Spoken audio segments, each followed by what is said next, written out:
Mise au point du secrétariat général de la SENCO sur les propos du vice-premier ministre Jean-Pierre Bemba à l'endroit de l'Église catholique en République démocratique du Congo.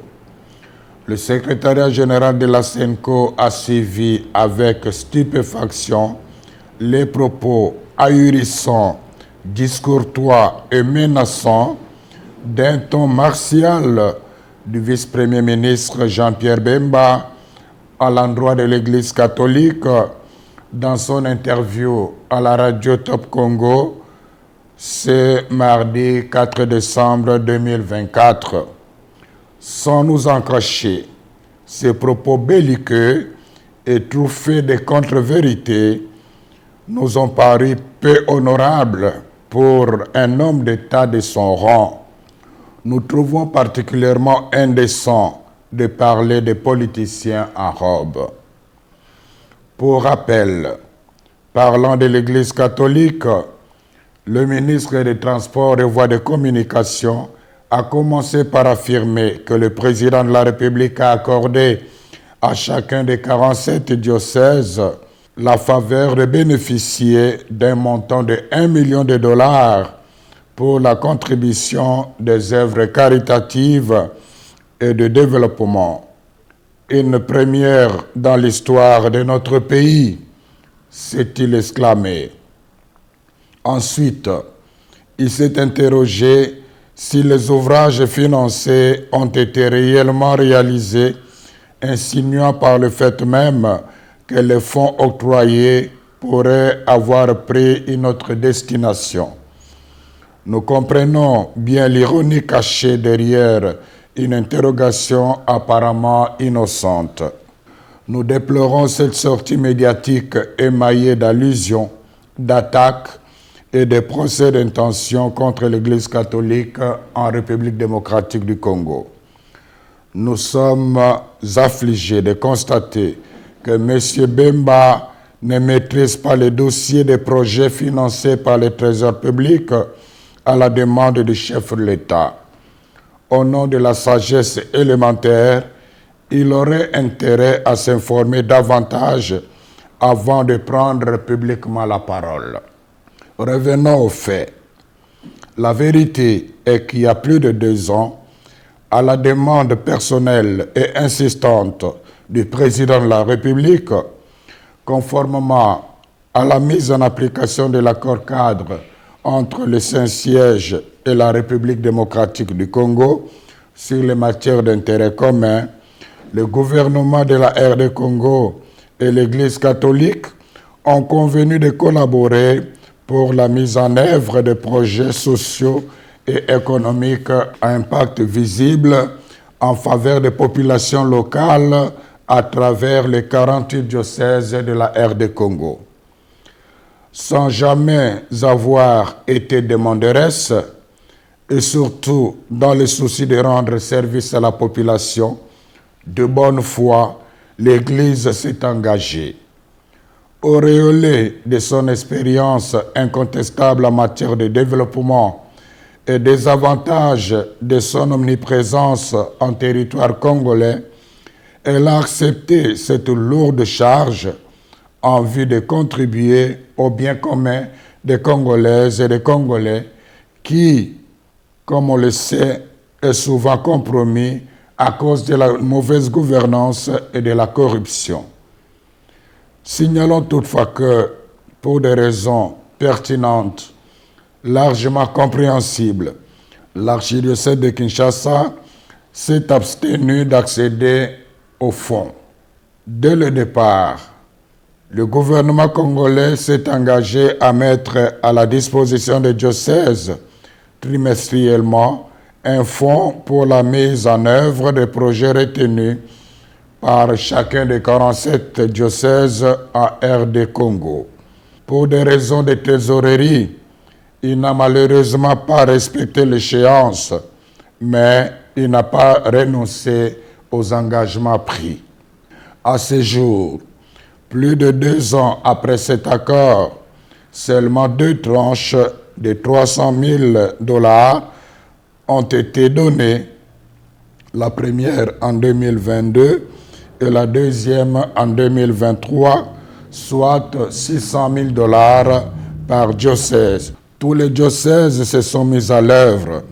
Certains ont même reçu la visite du conseiller principal du président de la République en charge des questions religieuses. De toute manière, un rapport en bonne et due forme des œuvres réalisées avec des images à l'appui a été remis à main propre au chef de l'État. Celui-ci n'a pas caché sa pleine satisfaction.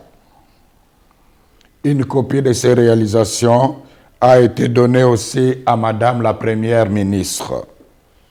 Par souci de loyauté et de transparence, en collaboration avec la presse de la présidence de la République, le secrétariat général de la SENCO a réalisé une émission sur le travail accompli. Toutefois, comme le rythme du financement n'a pas été respecté dans tous les diocèses, certains chantiers très avancés sont restés inachevés. À ce jour, une autre tranche de $300,000 a été annoncée et permettra de continuer l'exécution des projets réalisés avec beaucoup de sacrifices en dépit d'énormes difficultés de transaction et de transport. Quant à nous, sans faux fuyant, nous sommes prêts à recevoir l'IGF pour vérifier toute la comptabilité. La SENCO avait dès le début prévenu les gestionnaires locaux de ces projets qu'elle ne couvrira personne en cas de malversation financière. Nous demandons au vice-premier ministre Jean-Pierre Bemba de rendre publiques les preuves de ces allégations de $1 million mises à la disposition de chaque diocèse. En même temps, nous continuons d'attendre patiemment celle de la prétendue collaboration qu'il avait insinuée, sans foi aux yeux, de notre mission d'observation électorale avec les Russes pour pirater les serveurs de la CENI. Qui, dans ces pays, ne sait pas que l'Église catholique, sans l'aide de l'État congolais, dépense chaque année des fonds immenses pour réaliser les œuvres d'utilité publique comme les écoles, les hôpitaux, les routes, les ponts, les hommes de vieillards, les orphelinats, etc.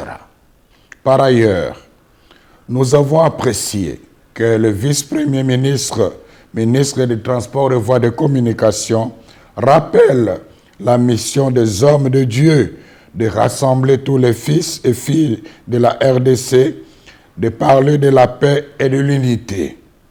La question fondamentale est celle de savoir comment lui et ses alliés ont-ils accueilli les multiples appels de la SENCO ces dernières années au respect des principes démocratiques et des droits de l'homme, à la transparence du processus électoral et à l'organisation des concertations des représentants des forces politiques et de la société civile afin de renforcer la cohésion nationale et d'affronter ensemble les défis sécuritaires.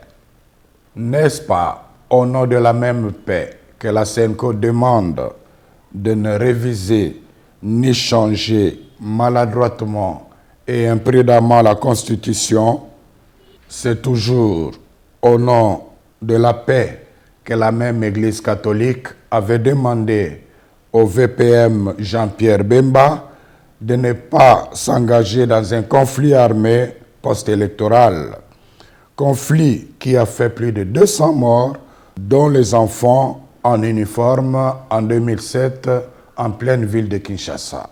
Où trouve-t-on la haine dans les messages de l'Église catholique? Nous réclamons les preuves tangibles. Aussi, faut-il rappeler qu'aimer quelqu'un ne signifie pas applaudir même ses erreurs. À cet égard, nous souhaitons ardemment que le vice-premier ministre Jean-Pierre Bemba se souvienne que l'Église qu'il vilipende avec dédain depuis un certain temps est la même dont il avait bénéficié de 2 précieuses visites pendant qu'il était en prison à La Haye.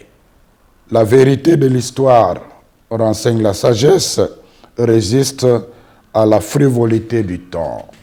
La SENCO remercie les gouvernants, particulièrement le président de la République, d'avoir fait confiance à l'Église catholique en demandant au gouvernement de lui octroyer les moyens financiers lui permettant de réaliser les œuvres sociales à impact visible jusque dans le coin le plus reculé du pays.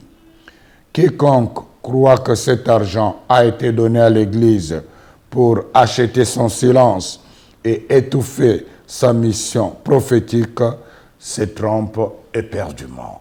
C'est le lieu de rappeler au ministre des Transports et Voies de Communication ces sages paroles de Confucius, à savoir: si l'homme a 2 oreilles et une bouche, c'est pour écouter 2 fois plus qu'il ne parle. Puisse le Seigneur bénir notre pays et son peuple. Je vous remercie.